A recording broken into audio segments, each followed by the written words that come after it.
Assalamualaikum warahmatullahi wabarakatuh.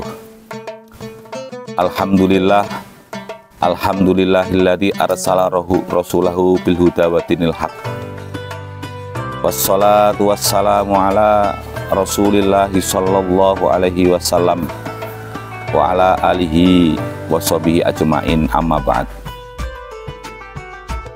Pertama, mari kita panjatkan puja dan puji syukur kehadirat Allah Subhanahu wa Ta'ala, yang mana telah memberikan kelimpahan berkah, kekuatan, kesehatan, keimanan kepada kita, sehingga kita bisa melaksanakan puasa dengan lancar dan penuh berkah. Dua kalinya shalawat serta salam tetap terimpahkan kepada baginda Nabi Muhammad Sallallahu Alaihi Wasallam, Nabi yang akan kita nantikan syafaatnya di hari kiamat. Amin amin ya rabbal alamin. Para muslimin muslimat rahimakumullah, akhlak adalah salah satu yang membedakan antara manusia dengan makhluk yang lainnya. Contohnya adalah hewan. Jadi yang membedakan manusia dengan hewan adalah akhlak yang baik. Karena manusia diberikan akal dan juga diberikan syahwat. Kalau hewan hanya diberikan syahwat tanpa diberikan akal. Dengan akal yang sehat tersebut, manusia dituntut untuk mengendalikan syahwat yang selalu menghinggapi diri kita, yang selalu merasuk dalam diri kita, sehingga ketika manusia bisa mengendalikan syahwat hawa nafsu, maka dia akan lolos menjadi orang yang berakhlak mulia. Oleh karenanya Rasulullah Shallallahu Alaihi Wasallam sebagai utusan Allah yang diturunkan ke bumi ini diperintah oleh Allah untuk menyempurnakan akhlak. Dalam hadisnya disebutkan, innama bu'istu liutammima makarimal akhlak. Sesungguhnya saya Rasulullah Shallallahu Alaihi Wasallam diutus di dunia ini hanya untuk menyempurnakan akhlak. Kemudian akhlak itu secara bahasa adalah watak, kemudian budi pakerti secara bahasa. Secara istilah, akhlak itu adalah sifat yang muncul secara tiba-tiba, tanpa ada paksaan, tanpa ada yang menyuruh. Jadi akhlak itu muncul secara otomatis. Kalau secara otomatis muncul akhlak kita baik, maka di situ disebut akhlak yang mulia.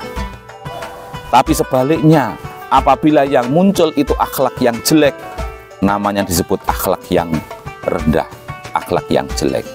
Oleh karenanya, akhlak itu bisa kita latih, akhlak itu bisa kita pelajari, akhlak itu bisa kita didik sejak dini. Oleh karenanya perlu kita selalu memupuk diri kita dengan akhlak yang mulia.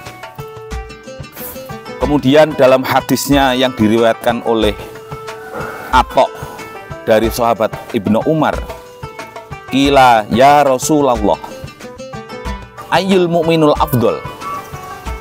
Siapa orang mukmin yang lebih utama wahai Rasulullah sallallahu alaihi wasallam?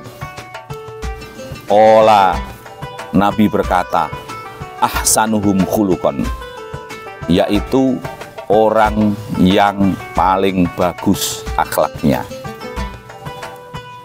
Kemudian kita melihat hadis di sini, berarti akhlak itu menjadi barometer dalam kehidupan sehari-hari. Akhlak itu menjadi tolak ukur dalam kehidupan sehari-hari. Oleh karenanya,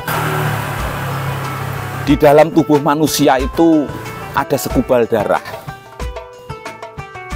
Inna fil jasadi mudghah fa idza soluhat kul jasadu wa idza fasadat kullu jasadu. Di dalam tubuh manusia itu ada segumpal darah. Ketika segumpal darah itu bagus, maka seluruh tubuh itu akan menjadi bagus. Ketika segumpal darah itu jelek, maka seluruh tubuh apa yang kita lakukan itu juga akan jelek. Ala wahya al qalbu, ketahuilah bahwasannya di dalam tubuh kita ada hati.